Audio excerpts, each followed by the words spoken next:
सूर्य जब लग्न में आते हैं तो कॉन्फिडेंस देते हैं, विल पावर देते हैं, एक अच्छी डिसीजन पावर देते हैं और आपको काफी हद तक अलग अलग कामों को करने की कार्य क्षमता भी देते हैं। नमस्कार, बहुत स्वागत है आप सभी का। मैं हूं आपके साथ भावना शर्मा। मंथली सीरीज का ये है 10th वीडियो, यानी कि इस वीडियो में बात कर रहे हैं मकर राशि वाले लोगों के लिए फरवरी का पूरा महीना कैसा रहेगा।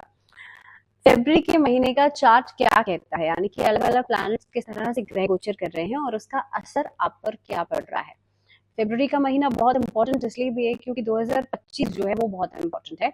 9 के 9 ग्रह एक साथ तो नहीं, 9 के 9 ग्रह अलग अलग महीनों में ट्रांजिट करेंगे, लेकिन बहुत रेयरली ऐसा होता है कि 9 प्लैनेट्स पूरे साल भर में ट्रांजिट करें, क्योंकि देखिए शनि बहुत कम ट्रांजिट करते हैं, देवगुरु बृहस्पति कम ट्रांजिट करते हैं, राहु केतु का ट्रांजिट बहुत रेयर होता है क्योंकि ये तीनों चारों प्लैनेट्स जो हैं बहुत स्लो मूविंग है।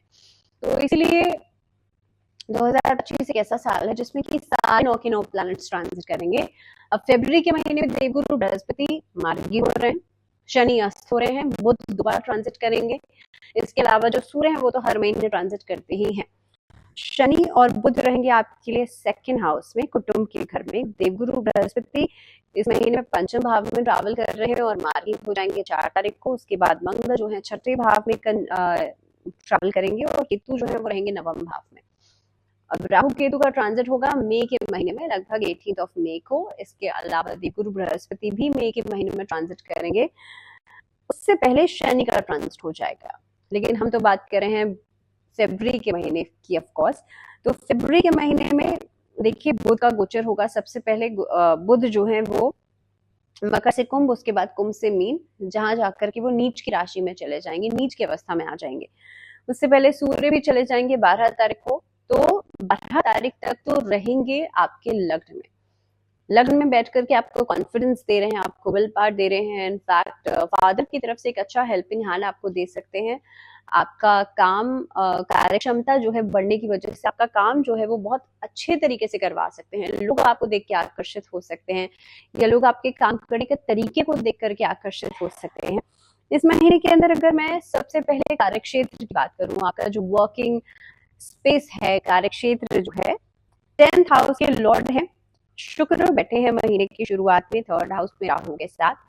अब इस महीने के अंदर आप देखेंगे कि थोड़ा सा आपको काम का बोझ भी ज्यादा रहेगा, लेकिन अगेन वही चीज है, जब लग्न में कोई प्लैनेट बैठता है तो उसका इम्पैक्ट ठीक पड़ता है। तो सूर्य जो है ये अलग अलग कामों में एक डाइवर्सिटी जो है आपको दे सकते हैं, अलग अलग कामों को करने की कार्यक्षमता आपको दे सकते हैं। तो आप हर काम को बहुत ही ब्यूटिफुली कंप्लीट करेंगे इस महीने के अंदर। यू विल सी के खास तौर पर तो मैं वर्किंग स्पेस की बात करूं तो आप का जो काम है वो अलग अलग लोगों के साथ पड़ सकता है। ट्रैवल आप करके काम कर सकते हैं। ये महीना एक्सप्लोर करने के लिए भी बहुत अच्छा रहेगा। जो अभी यंगस्टर्स हैं, कुछ नई नौकरी की तलाश कर रहे हैं, नया कुछ करना चाहते हैं, उनके लिए महीना बहुत हद तक एक्सप्लोर करने के हिसाब से बहुत अच्छा रहेगा। अभी तक अगर आपको नौकरी नहीं मिल पा रही थी, इस महीने में नौकरी मिल सकती है हाफ ऑफ द मंथ के बाद। वैसे तो 28 तारीख तक का ही 28 दिनों का ही महीना है, लेकिन हाँ 15 तारीख के बाद नौकरी लगने के चांसेस बिल्कुल बनते हैं। उससे पहले भी काफी हद तक चांसेस बनेंगे, लेकिन 15 तारीख के बाद चीजें और स्टेबल हो जाएंगी। व्यापार के लिहाज से देखा जाए तो ये महीना व्यापारियों के लिए भी बहुत अच्छा रहेगा, क्योंकि सूर्य लग्न में बैठ करके सप्तम भाव पे दृष्टि डालेंगे और काफी हद तक व्यापारियों को कुछ नए प्लेटफॉर्म्स मिल सकते हैं काम के लिए। ऑनलाइन के किसी तरह के काम में आपको फायदा होगा, ऑनलाइन ट्रेडिंग में फायदा हो सकता है। ये महीना काफी हद तक कुछ नया बिजनेस सेटअप करने के लिए बहुत अच्छा रहेगा। लगभग 12 तारीख के बाद समय आपके लिए बहुत इजी गोइंग हो जाएंगी चीजें।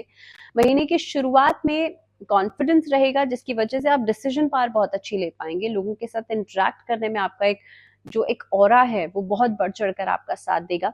लेकिन अगर बात की जाए पार्टनरशिप के कामों में, तो वहां पर जो आपने कहा है उसे पूरा जरूर कीजिएगा, नहीं तो कहिएगा ही मत, नहीं तो कमिट ही नहीं कीजिएगा। तो ये कमिटमेंट को लेकर के कुछ इश्यूज आ सकते हैं जिसको आपको बार बार सोचना समझना पड़ सकता है। सो बेहतर यही होगा कि इस महीने के अंदर बहुत सोच समझ कर कमिटमेंट कीजिएगा। रिलेशनशिप के लिहाज से देखा जाए तो पंचम भाव में देवगुरु बृहस्पति बैठे हैं, जो कि इस महीने में मार्गी हो जाएंगे 4 तारीख को। अब जो लोग रिलेशनशिप में है, शादी के लिए डेट पक्की हो सकती है, या फैमिली वालों की तरफ से आप उनको बात बता सकते हैं अपनी, और वहां से कुछ ना कुछ आपको रजामंदी मिल सकती है। अब वो क्लियर चिट तो मिलेगी ही मिलेगी, लेकिन साथ ही में कुछ नए रिलेशनशिप्स की शुरुआत भी कर सकते हैं, जो कि लॉन्ग टर्म रिलेशनशिप्स होंगे। इस महीने के अंदर जो भी रिश्ते आपके शुरू होंगे, या इस महीने से लेकर के लगभग मई के महीने तक जो भी रिश्ते आपके शुरू होंगे वो लॉन्ग टर्म रहेंगे। इनफैक्ट आपको एक इमोशनल बॉन्डिंग जो है वो दिखाई देगा इस महीने में। अगर बात की जाए मैरिज लाइफ की, तो मैरिज लाइफ के लिहाज से भी ये महीना बहुत अच्छा रहेगा, लेकिन कहीं ना कहीं पे आप देखेंगे इमोशंस जो है उसकी वजह से सामने वाला आपको डोमिनेट कर सकता है, या फिर आप बहुत ज्यादा एंग्शियस हो सकते हैं एट टाइम्स, और खास तौर पर पूर्णिमा तिथि जब जब पड़ेगी तब तब, क्योंकि महीना है दूसरा, यानी कि 2 नंबर का महीना है, तो काफी हद तक एंग्जाइटी जो है वो मिड ऑफ द मंथ में बढ़ेगी।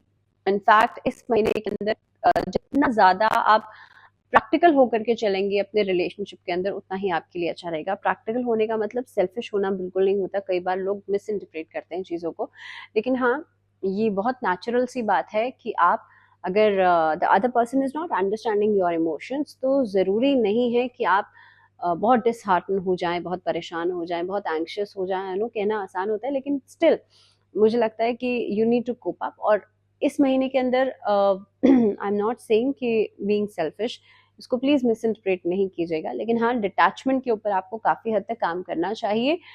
And it is very important कि किसी रिलेशनशिप में रहते रहते भी उसके लिए आपको अपने पार्टनर से दूर होने की जरूरत नहीं है, लेकिन हाँ रिलेशनशिप में रहते रहते भी you can actually work on detachment. तो इसलिए इस महीने में ज्यादातर आप लोग मेडिटेशन कीजिएगा, ध्यान कीजिएगा, वो आपको बहुत हद तक रिलैक्स रखेगा, बहुत हद तक डिसहार्टन होने से बचाएगा। तो मैं ये सब बातें इसलिए कह रही हूँ क्योंकि इस महीने के मिड पार्ट में काफी हद तक चांसेस लगते हैं। दूसरी बात, अगर पारिवारिक जीवन की बात की जाए, तो इस महीने में थोड़ी सी कलह कलेश महीने की शुरुआत में हो सकती है। वाद विवाद बातों को लेकर के उठ सकते हैं, किसी ने कुछ कहा, आपने कुछ कहा, तो वो बातों को लेकर के चीजें बहुत एक्सट्रीम में जा सकती हैं, उसके बाद भी होंगी। और लगभग क्योंकि बुध जो है इसके बाद चले जाएंगे अपनी नीच की राशि में, मीन राशि में, उसके बाद भी ये चीजें एक्सेल कर सकती हैं या स्ट्रेच अप हो सकती हैं, बात खींचती चली जा सकती है। इसके लिए बहुत इंपॉर्टेंट है कि आप अपने प्रिंसिपल्स को फॉलो करें, और अगर सामने वाला कुछ बहुत गलत गलत कह भी रहा है, लेकिन आप अपने पर्सपेक्टिव पर रहें। ऐसा नहीं है कि सामने वाले को देख करके आप भी वैसे ही बन जाएं।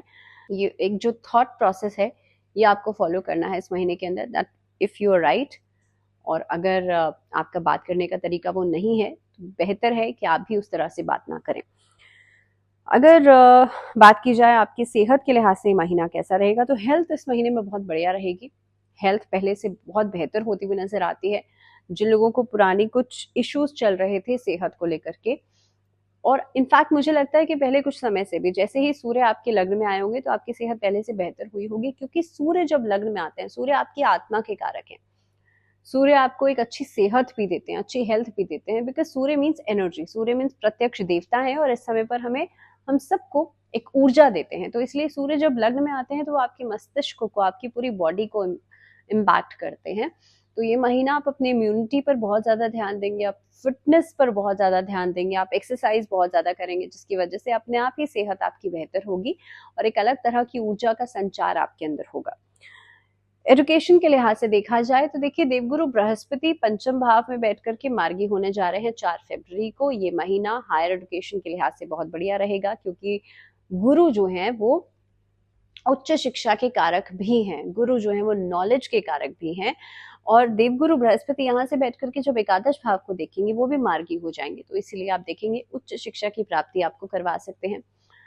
कोई एक्स्ट्रा कोर्स में आप खुद को एनरोल कर सकते हैं। ये महीना ऑकल्ट पढ़ने के लिए, एस्ट्रोलॉजी पढ़ने के लिए बहुत अच्छा रहेगा।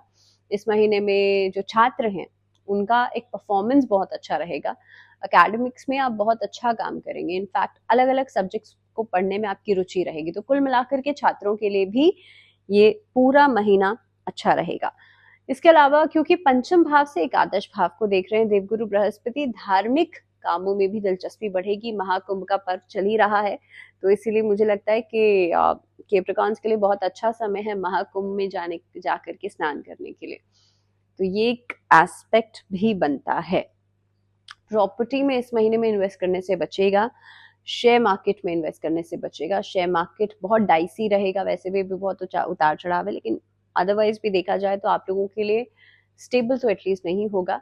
और खास तौर पर पैसे का लेन देन इस महीने में बहुत सोच समझ के कीजिएगा, क्योंकि आर्थिक स्थिति आपके लिए इस महीने में थोड़ा सा स्टेबल कर पाना मुश्किल रहेगा और एक बड़ा चैलेंज रहेगा। तो इसीलिए लेटर हाफ में लगभग 15 तारीख के बाद परिस्थितियों को देख करके आप लोग ट्रांजेक्शन कीजिएगा। क्या रेमेडी की जा सकती है? तो कैप्रिकॉन्स के लिए देखिए, शनि की राशि है, शनि बुध का कंजंक्ट है यहाँ पर सेकेंड हाउस में। इस महीने के अंदर आप कोशिश ये कीजिएगा, सबसे पहले तो आदित्य हृदय स्तोत्र का पाठ जरूर कीजिएगा डेली। डेली इसलिए बोल रही हूँ क्योंकि सूर्य ट्रैवल करेंगे सेकेंड हाउस में और वहां से बैठ करके अष्टम भाव को भी देखेंगे। कॉन्फिडेंस में एक डिप दिखाई देगा जिसको देख करके आप थोड़ा सा परेशान हो सकते हैं, नर्वस हो सकते हैं। तो इसलिए आदित्य हृदय स्तोत्र का पाठ नियमित रूप से कीजिएगा। इसके अलावा गायत्री मंत्र का जप करना आपके लिए बहुत ऑस्पिशियस रहेगा, कई सारे बेहतरीन रिजल्ट्स आपको देगा। तो बहुत छोटी छोटी सी चीजें हैं। आदित्य हृदय स्तोत्र मान लीजिए आप पढ़ नहीं सकते क्योंकि संस्कृत में होता है, तो आप सुन लीजिए। सुबह आप जो भी काम कर रहे हैं, जो भी आपका डेली रूटीन है, आप वो करते रहिए और आप ऑडियो फॉर्म में लगा लीजिए यूट्यूब पर, and then you can listen it. इसके अलावा आप गायत्री मंत्र का चैंट खुद से कर सकते हैं। सो ये कुछ रेमेडीज हैं छोटी छोटी जो आप इस महीने में कर सकते हैं। इसके अलावा कैप्रिकॉन्स के लिए फिलहाल इतना ही। अगले वीडियो में बात करेंगे एक्वेरियंस यानी कि कुंभ राशि वाले लोगों के लिए फरवरी का महीना कैसा रहेगा। टिल देन ध्यान रखिए, जुड़े रहिए चैनल के साथ और फिलहाल मुझे दीजिए इजाजत।